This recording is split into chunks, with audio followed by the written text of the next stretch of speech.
Biryani famous Hyderabad, కాజా famous Kakinada, అలానే చేపల పులుసు మా నెల్లూరునా ఏమైనా లైఫ్లో ఒక్కసారైనా మన నెల్లూరు చేపల పులుసు తినాల్సిందే. ఈ రోజు నేను నా మరదలు మా విలేజ్కి వెళ్తా ఉంటే దారిలో చేపల మార్కెట్ కనిపించింది. చూడగానే నా మరదలు చేపలు తీసుకుందాం బావా, అత్తమ్మ చేపల పులుసు చాలా బాగా చేస్తుందని అనగానే చేపలు తీసుకుని ఊరికి వెళ్ళాము. పక్క విలేజ్ స్టైల్లో మా నెల్లూరు చేపల పులుసు మా అమ్మ అద్దరు కూడా వేస్తుంది. చేపలు బాగా తోమి మంచిగా కట్ చేసి క్లీన్ కడిగేసింది మా అమ్మ. ఇంకా చేపల కూర చేసే పెను పొయ్యి మీద పెట్టేసింది. తర్వాత చేపల పులుసులకు కావాల్సిన మసాలా పౌడర్ కోసం ధనియాలు, జీలకర్ర, మెంతులు వేసి బాగా ఏంచేసి తర్వాత రోట్లో వేసి దంచేసిందండి. ఆ మసాలా పౌడర్ని పక్కన పెట్టేసుకున్నది. ఎంతైనా రోట్లో దంచి వేసి చేసే ఏదైనా టేస్ట్ అదిరిపోతుందినా. నెక్స్ట్ చింతపండు కొంచెం వాటర్ నానబెట్టి పక్కన పెట్టేసింది. తర్వాత చేపల పులుసులో ప్రధాన పాత్ర అయిన మామిడికాయ ముక్కలను కట్ చేసింది మా అమ్మ.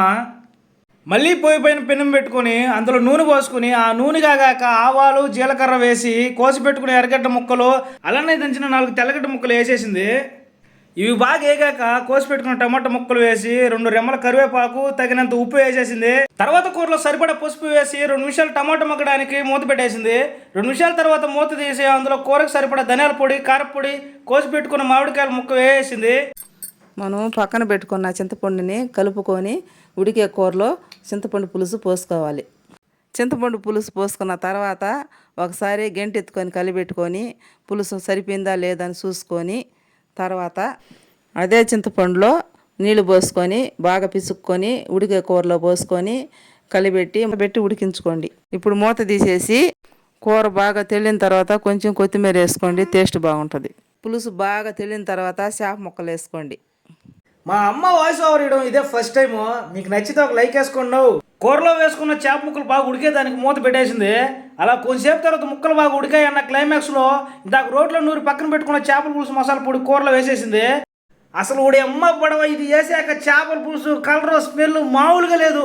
ఇంకా టేస్ట్ ఎలా ఉంటుంది ఊహించుకుంటేనే నోట్లో నీరు ఊరిపోతూ ఉన్నాయి. ఈ మసాలా పొడి వేసాక కూరలో ఉన్న చేప ముక్కలు చెదరకుండా గెంటితో కలిపెట్టకుండా మా అమ్మ అలా 2 చేతులతో పట్టుకొని కూరను కుదిపేసింది. చివరిలో కూర మీద కొత్తిమీర వేసింది. మా నెల్లూరు చేపల పులుసు రెడీనో.